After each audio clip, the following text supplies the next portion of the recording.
Hello and welcome to Growth and Value Stocks. My name is James Boyd. We welcome you here today. Got Connie Hill with us in the chat.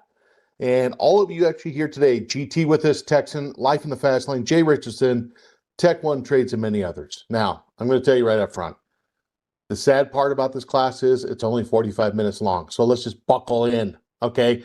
And let's go ahead and hop in as we do on this April 1st.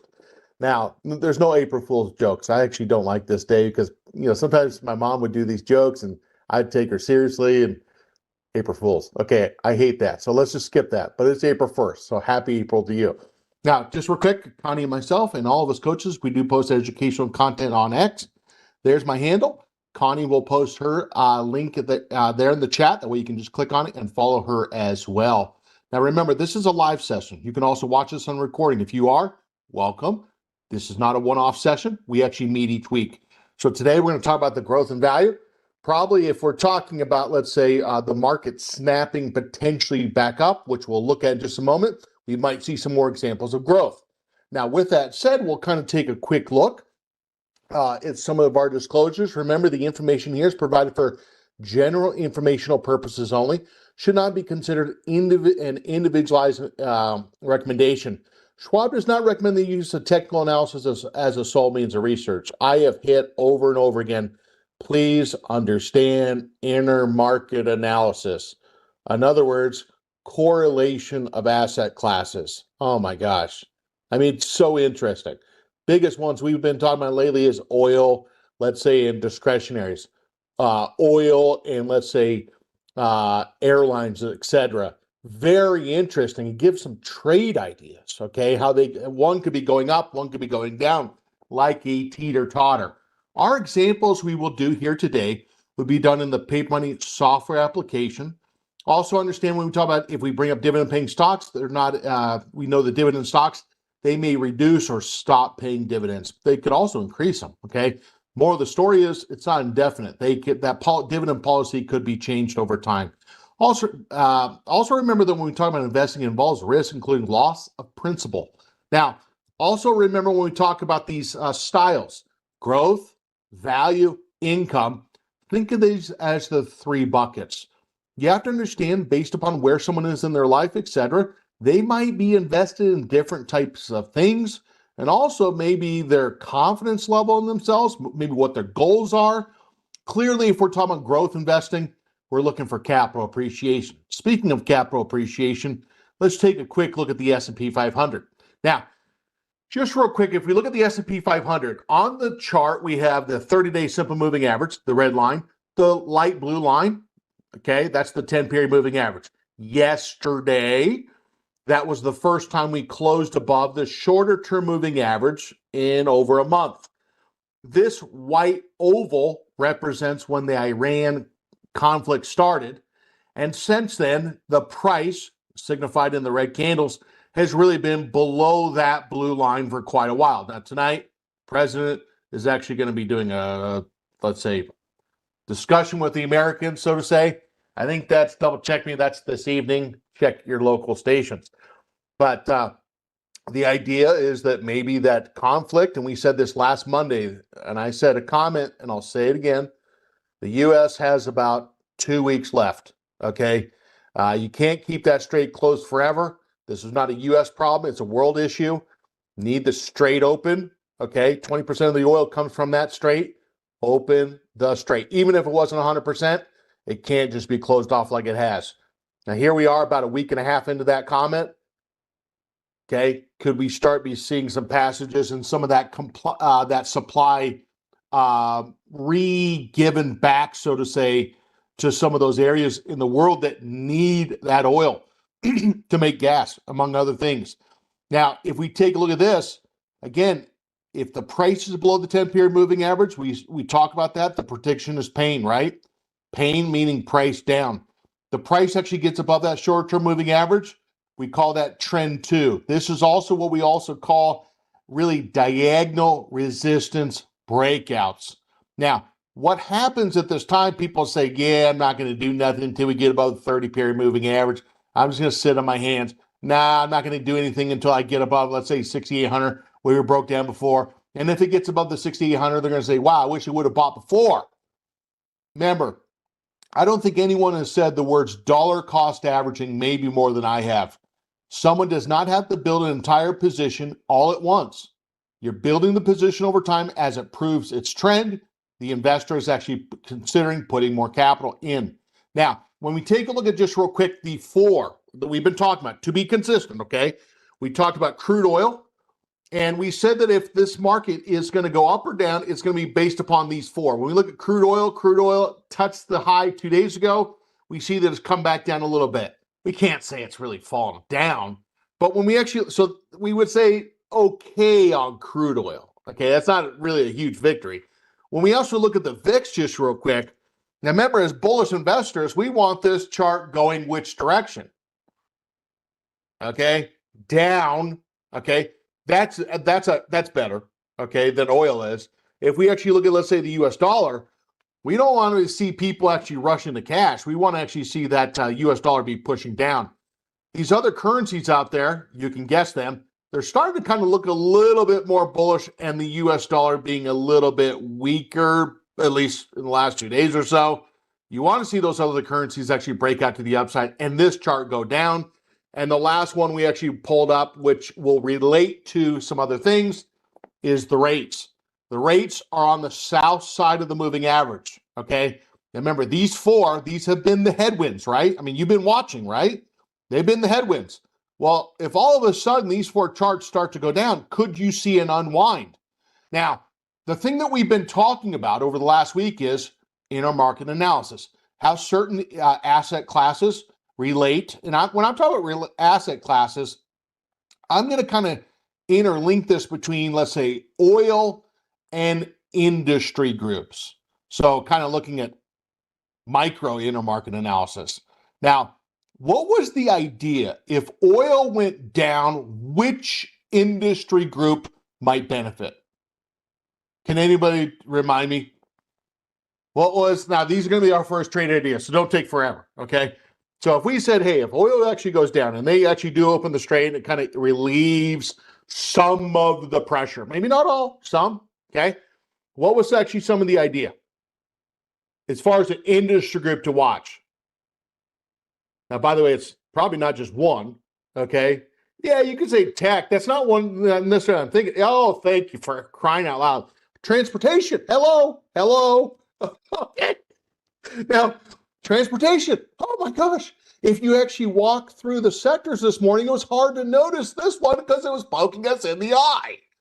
Now, if you look at transportation, now if we pulled up just real quick, and let's just kind of show this. I'm going to bring up oil, and we're just looking at oil price. I don't have a way to show you oil unless I pull up this chart, okay? We're not trading this. We're just looking at oil. Now, what I'm going to do is I'm going to overlay, I'm going to put correlation, and what I'm going to do is I'm going to put transports. Now, instead of actually the S&P 500, comparing it to that, I don't want that. I'm going to put the $DJT, okay? Now, remember we kind of talked about those relationships. Now, what you're going to see in the last couple days, okay, so what happened is here is as the price of oil went up, okay, as the price of oil went up, what you're going to see is the transports, that relationship, zero right there, and it actually went to -1. So what is that really kind of showing? When that actually happens, that's like the teeter-totter, right? On one, we know a teeter-totter, for crying out loud. On one side, you got oil, okay? Oil up. And on the other side is the DJT, the transports down. So when you have an inverse correlation, that means they're doing opposite. Now, lately, you've been starting to see that relationship kind of come back up to more neutral. It doesn't always have to stay inverse. Sometimes both could be going up, both could be going down. But it's when you kind of seeing those relationships, where one goes up, one goes down, someone could actually say, I'm going to take a bullish or bearish position, and so on. The theme that we're going to do here today is what we talked about last week, but we're going to follow through this week, is I'm going to go back to the DAL example. Does anybody remember this? Now, by the way, we're going to look at two stocks. We'll look at Delta and we're going to look at UAL. Now, obviously, over the last couple of weeks, concern about fuel costs, aviation fuel, etc. It also has an issue in terms of are people willing to fly and so on, not just here in the U.S., but maybe domestically. You had some TSA security issues as far as non-payment of workers. Are people going to be willing to fly and so on and so on and so on? Well, what I'm going to do here is there's a position. I'm going to add to the position. Remember, dollar cost average. Okay. Now, what you're now going to notice is it broke down for about 2 days, and then it went right back down to this little plateau support. Okay. And then yesterday, we saw it close above the high of the low day, hence the green dot. Now, a lot of people are going to say, well, what about the earnings? What about the earnings? I'm not thinking about the earnings. Okay. I'm thinking about holding it through the earnings. You could kind of say in some degree, like airlines to some degree, it's almost like a utility. Okay. Transportation, if you will, basic transportation. Now, I know you're saying basic transportation airlines, but some people just have to fly. They're not necessarily wanting to fly. They have to fly. Now, if we take a look at this, we're right here at this prior high. That prior high is right here. Okay. Now, this class is a stock class. There might be a conversation we could have, maybe if we did something on top of a stock. But what we're going to do is we're going to buy the shares thinking that the price could actually get above that resistance area. Now, I want to go back to something just real quick. When we look at the trade tab, does Delta pay any dividend? The answer is they pay a quarterly dividend of 18 cents.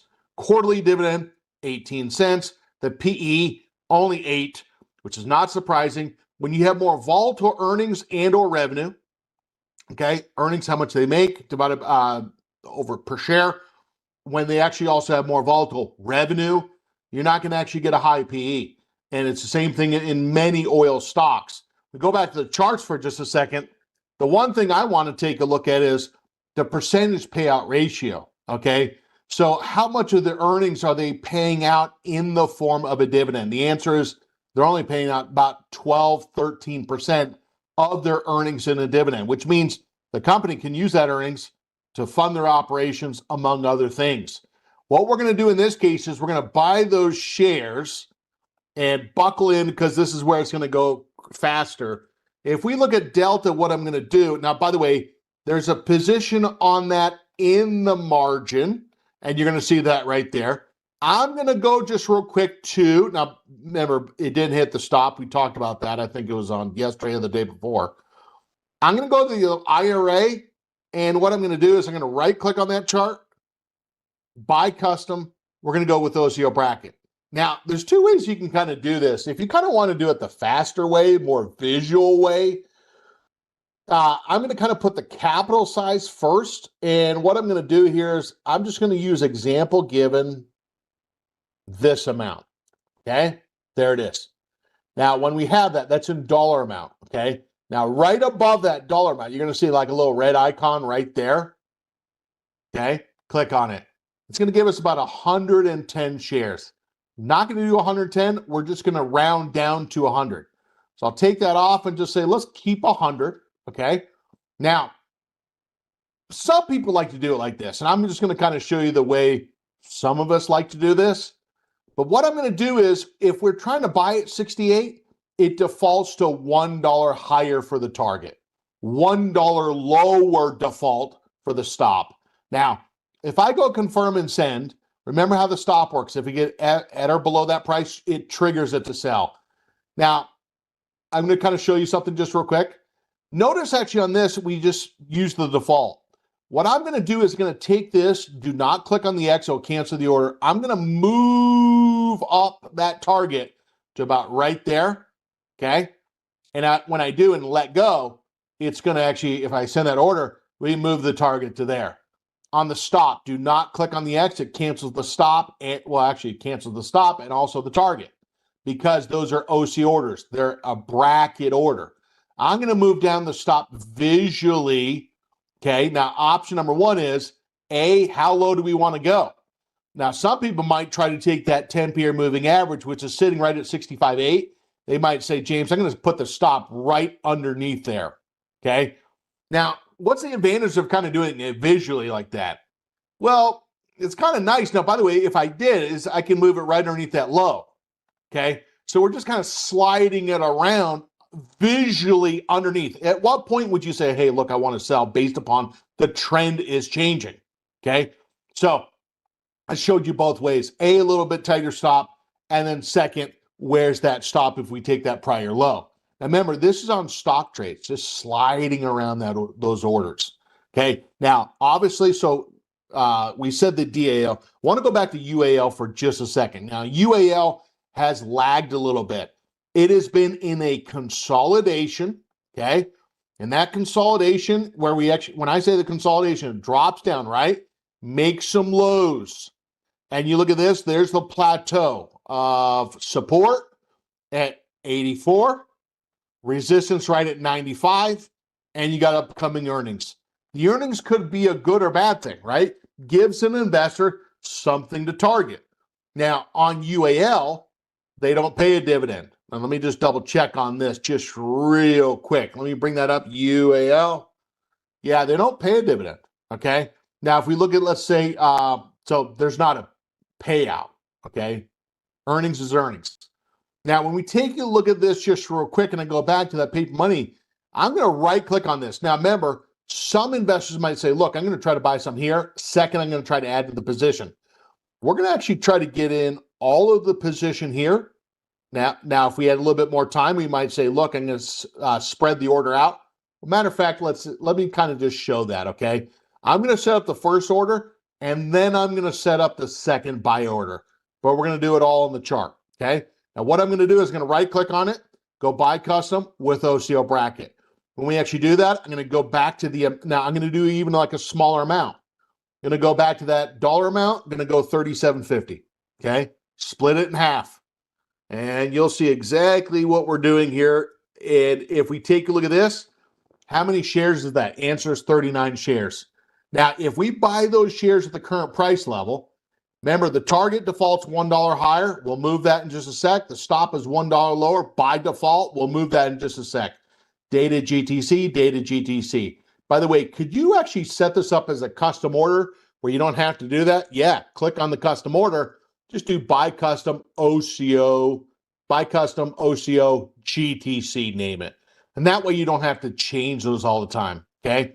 Now, if we did that and just set this up for just a moment, send that order, I'll have to do that in another account. Now, what I'm going to do is I'm going to right-click on that. I'll put that back in so it fills and we could see that.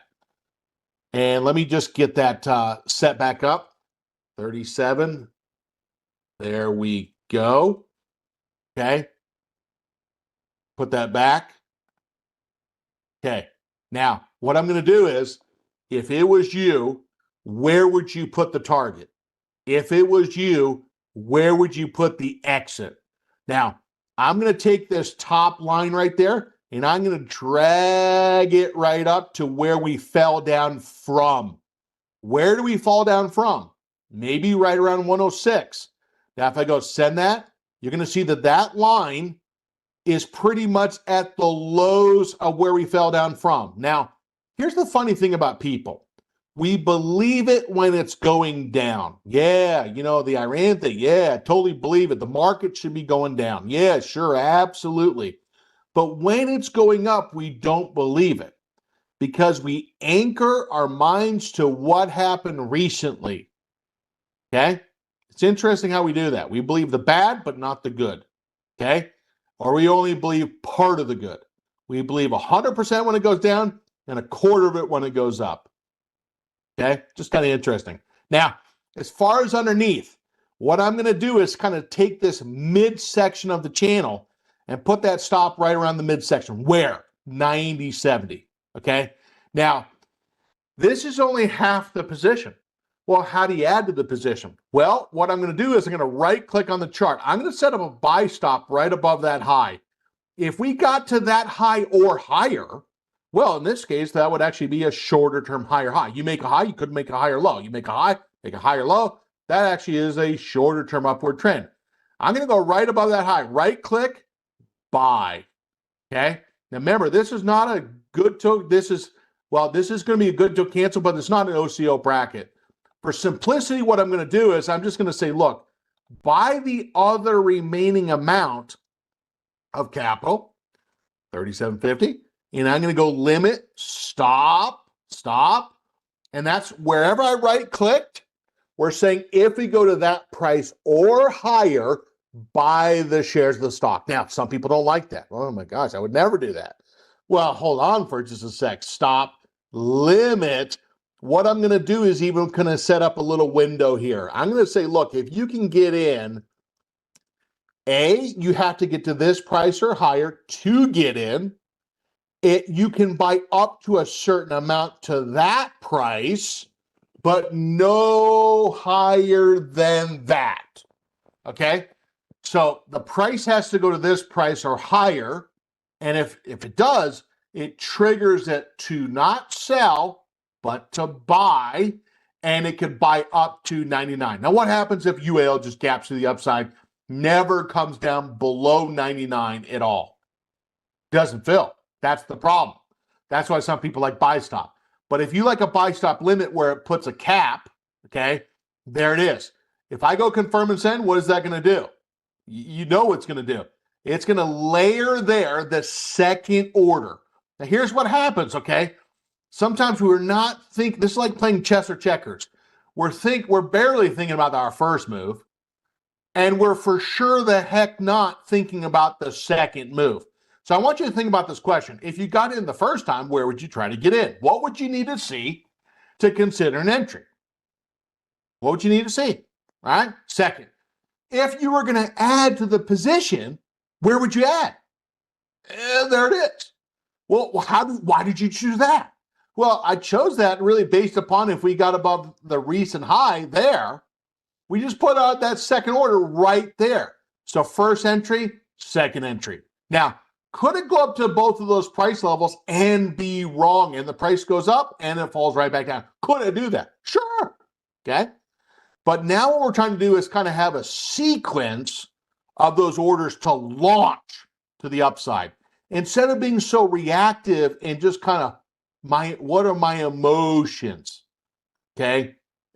Strategies already in place. We can visually see it on the chart. Where do we get in? Second, where am I also trying to add? Okay. Now, here's the deal. So we hit. Now, by the way, is there anything else we actually need to hit with? I said we showed the relationship between oil and airlines. Actually, we used to say oil and transport. We said that. Now, we could also say at the same time oil and maybe hit hotels. Because remember, it's a theme, right? Well, speaking of that, just real quick, and I want to kind of show this because we're hitting that point. One of the themes now, it's a destination. The last 2 weeks, we've kind of talked about bearish examples.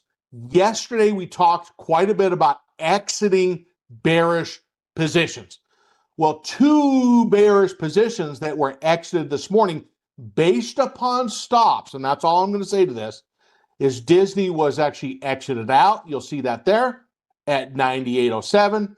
Lulu was exited out at 156.44. Now, Disney is kind of more of a destination, right? And Lulu really being more of an example of, let's say, discretionary, okay, retail. Now, let's kind of go back to this for just a moment. I want to just touch on, just briefly, if we kind of saw the world kind of come down in terms of its volatility, could maybe Marriott start to actually go up? Looks like it's kind of right there, right? Could maybe Hilton start to go back up?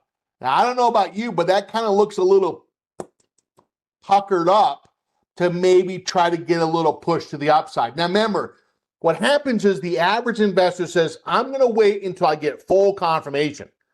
You don't understand. When you get the full confirmation, the price has already moved. You get it? Okay? It's about anticipation. It's about actually reading the chart. And if you look at the chart, people start to anticipate what could happen.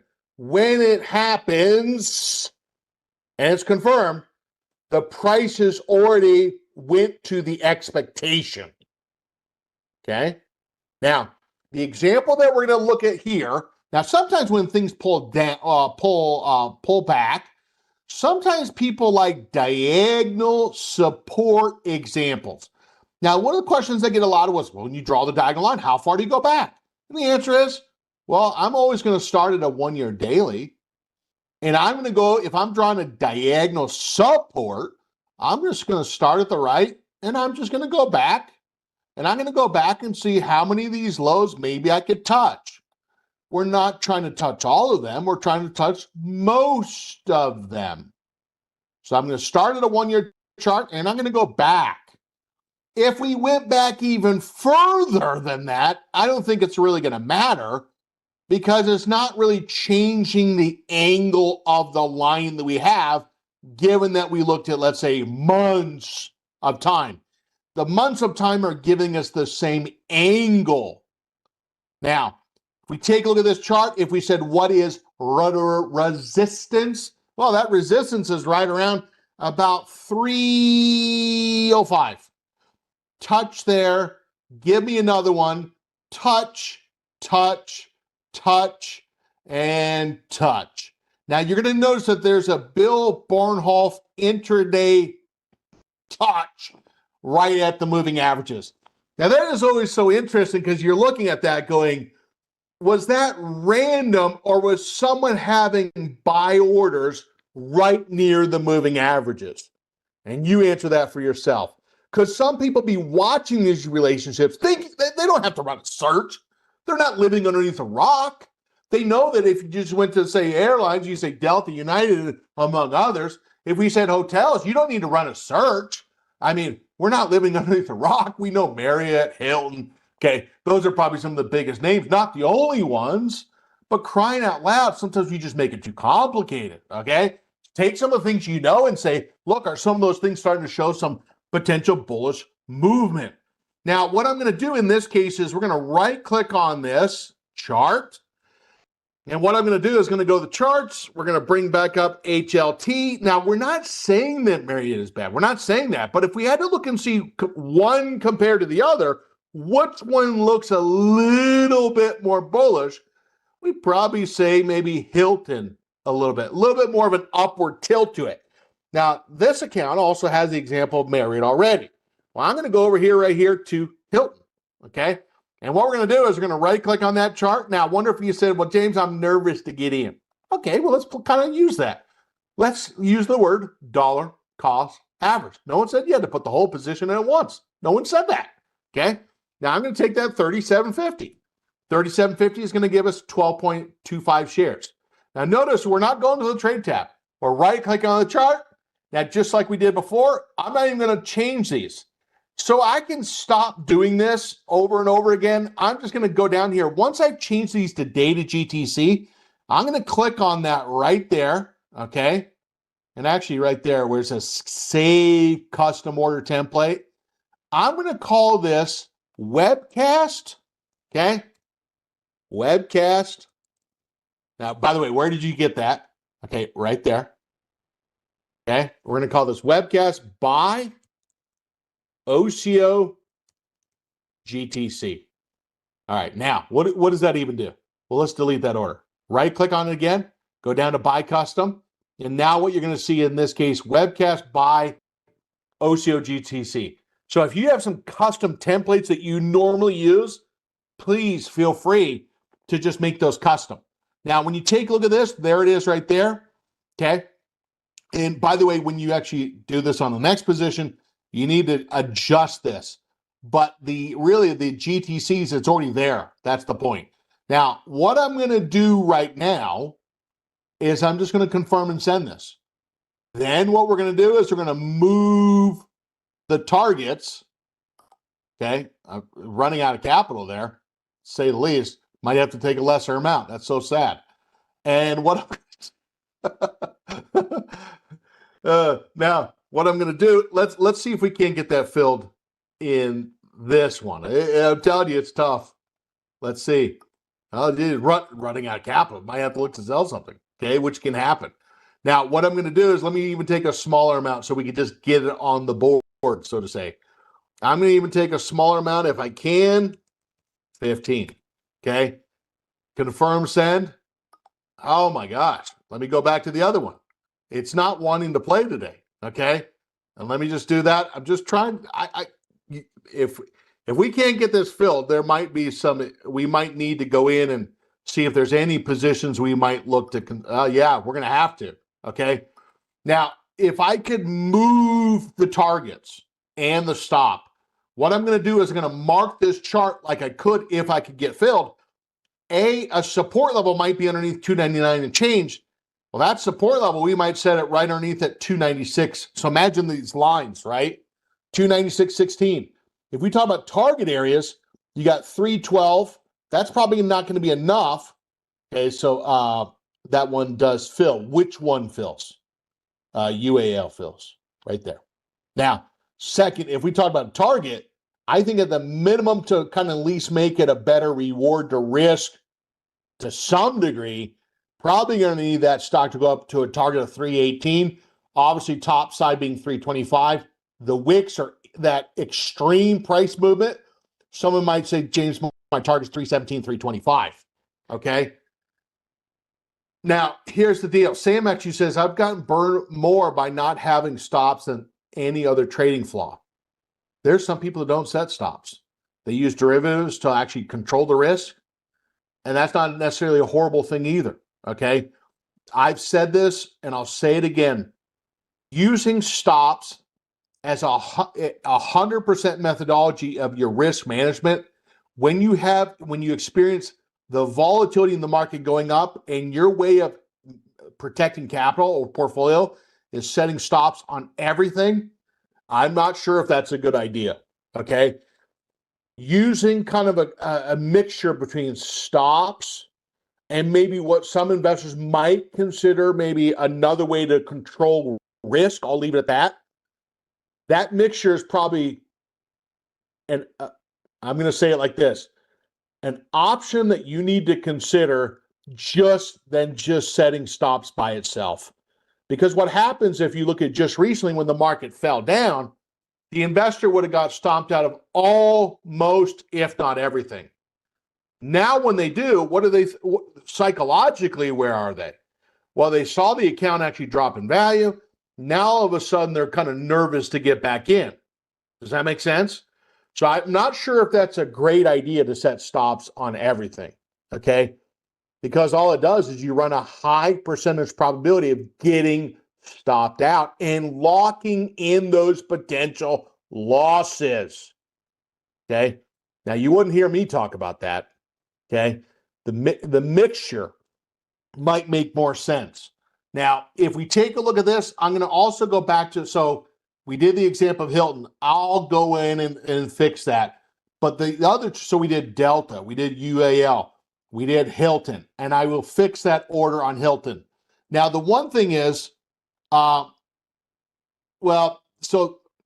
Barbara actually says, how do you choose stops versus other protections? Come to the other classes that I teach, and that might make more sense. Okay. So we talk about different types of strategies to define the risk. Okay. Now, so Barbara, come to the other classes where we can talk about that. This class is a stock class.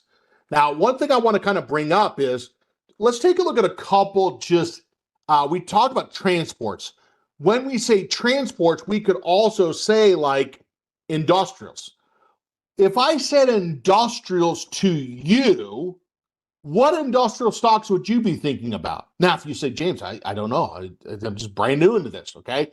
Well, if we went down to MarketWatch and we went to visualize, if I said, look, can I just go to, let's say, example given, the S&P 100, and less might be more, I'm going to bring up the S&P 100 and just say, give me industrials. These are a two-handful list, if you will, of stocks that are in the industrial sector. Now, example given, if we looked at a couple of these stocks, Caterpillar, now remember, this is based on market cap. Market cap just being the share price itself times the shares outstanding. They don't have an infinite amount of shares. It's defined, okay? and can change over time. But if we look at this market cap, you got a 341 million market cap, or in other words, 341 billion, okay, market cap of shares. Now, if we take a look at, let's say, Caterpillar, that was kind of one that didn't take a whole lot of kind of thinking where you're like, wow, that was a pretty big move on Caterpillar here. Now, I think a lot of times we need to go back and look at prior pullbacks. Now, you got to remember this comment might come across as really like some people don't like to hear it. A lot of times the market, if you go back and look at like from 1900 till now, the pullbacks, we know pullbacks happen, but the market tends to go up over time. There's reasons for that, okay? There's number one, survivorship bias. Some of the stocks on the Dow 1900s are on the same stocks on the Dow now. So they kind of they drop the losing companies out, so to say, and they put in the winning companies. If some of those winning companies start to struggle, they drop them out and they put in the winning companies. God, that kind of seems a little rigged. I wouldn't say it's just how it is, okay? Now, when you look at the pullbacks, okay, so in other words, when you're looking at the list of Dow stocks, those are not the same list of 100 years ago or 50 years ago or 20 years ago, 10 years ago, 5 years ago, okay? They change over time. So understand that. Second thing is when you get these pullbacks, you kind of see these flattening off and then reversals. Pullbacks and then a little bounce back to the upside. Pullbacks, bounce to the upside. Now remember the comment I just said. When it goes down, we believe 100% of it. Okay? When it goes up, we only believe a quarter of it. When it goes up, we always ask ourselves the same question. How do you know it's going to go up? And the answer is always the same. We don't know it's going to go up. We're looking like a baseball player to see if there's a potential setup to swing the baseball bat. Whenever time the person swings the baseball bat, do they know they're going to hit the ball? They don't know that.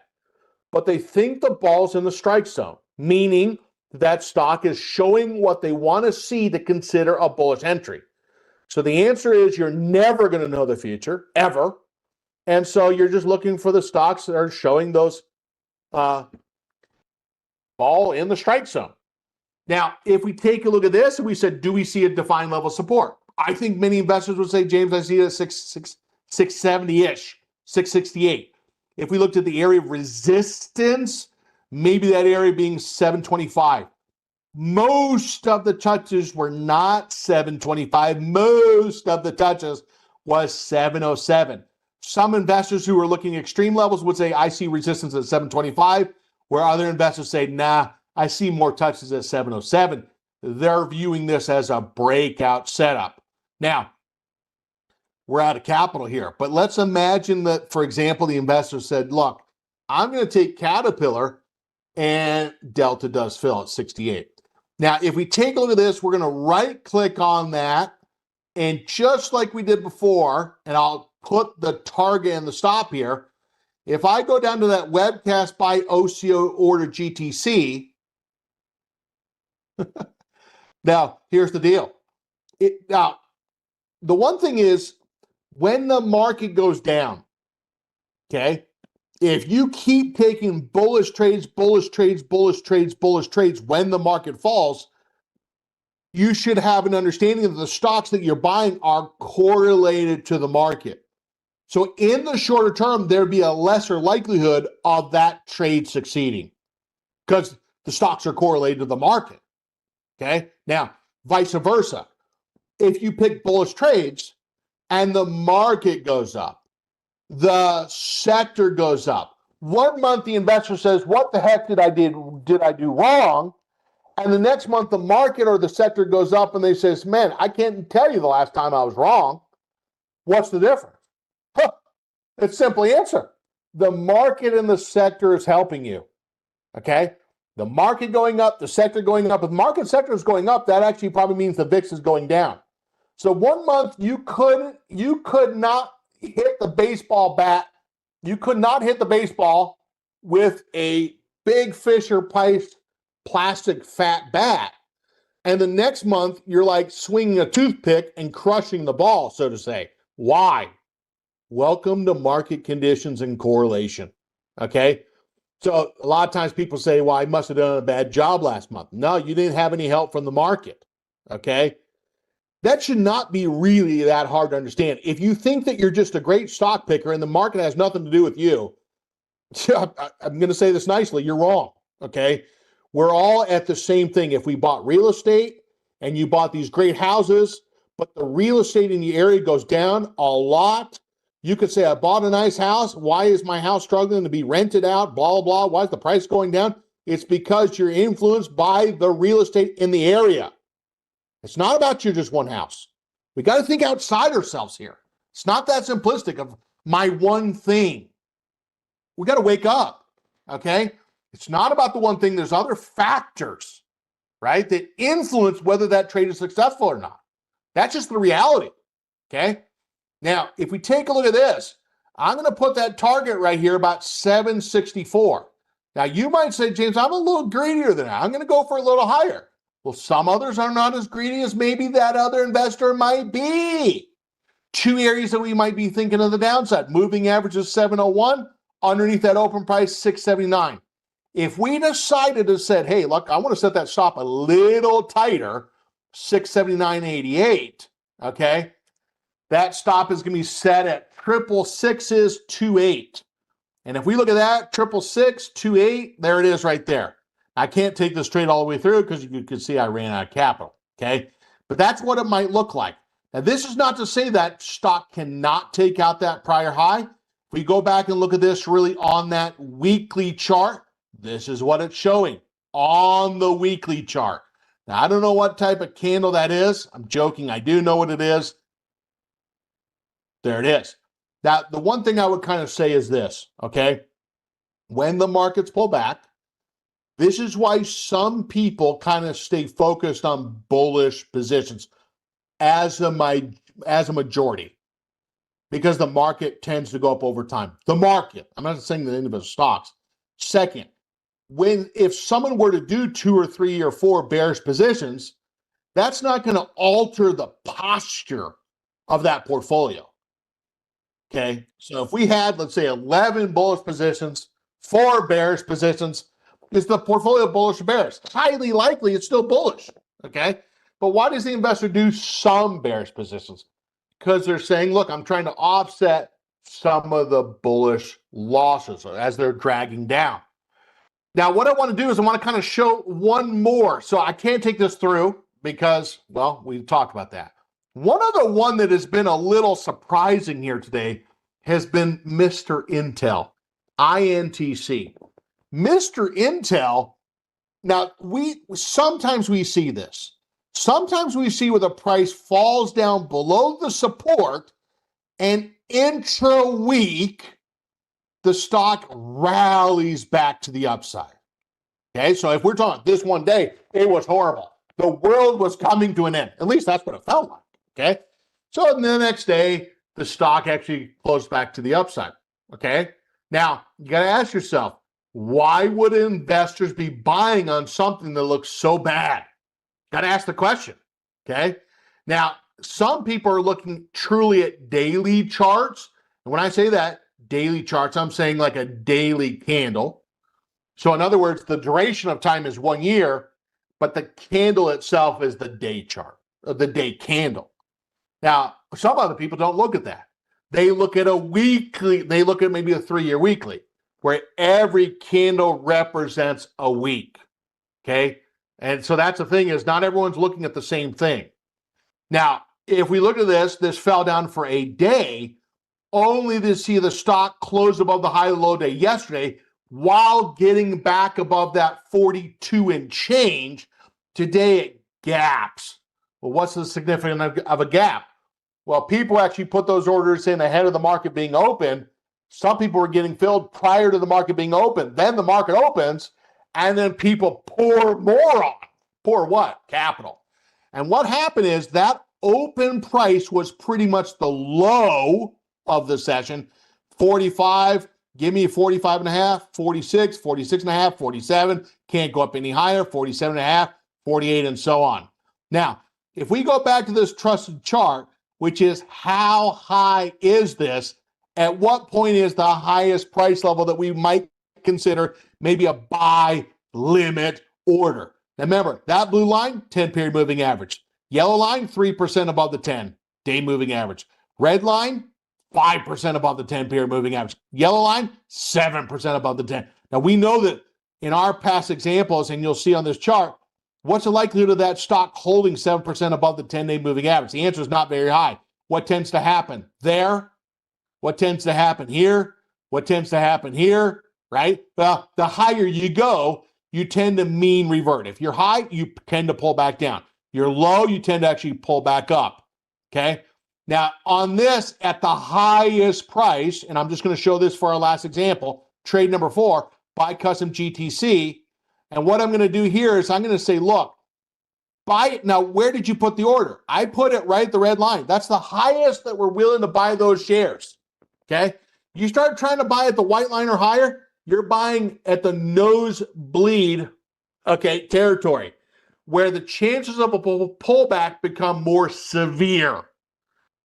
Now, in this case, what we're going to do is limit dated GTC because we're saying buy at that price or less. Second, you could put a target and a stop, and I'm out of my time there. But the biggest actually thing is that's one that we're going to keep our eye on because that's a classic example of a intra-week break of support, snapback rally. Boy, has it been a snapback rally, okay? But I'm out of my time here. But we did a couple trades here today. We said the saddest thing about this webcast was going to be that it was only 45 minutes, and I hold true to that, okay? So we could practice also setting a target and a stop on that. I want you to practice actually putting those orders on the chart, okay? Just make it simplistic. Move the target around, move the stop around, make it visual, okay? Now remember, we have our next webcast coming up at the top of the hour. Thank you so much for attending today's session. Got an interesting market. We talked about these 4 charts quite a bit in terms of oil, VIX, US dollar, and rates. Keep watching that. If those actually fall, could you see that equity rebound? Okay. And so with that said, stay tuned for our next session coming up right at the top of the hour. Thank you, Connie, for answering those questions in chat. Don't forget to subscribe. And remember, with what we discussed, it was done for example, illustrative purposes only. Thank you so much. And with that said, this has been the class on growth and value stocks with a little bit more focus on growth here today. Thank you so much. Stay tuned for our next session coming up next. Bye-bye.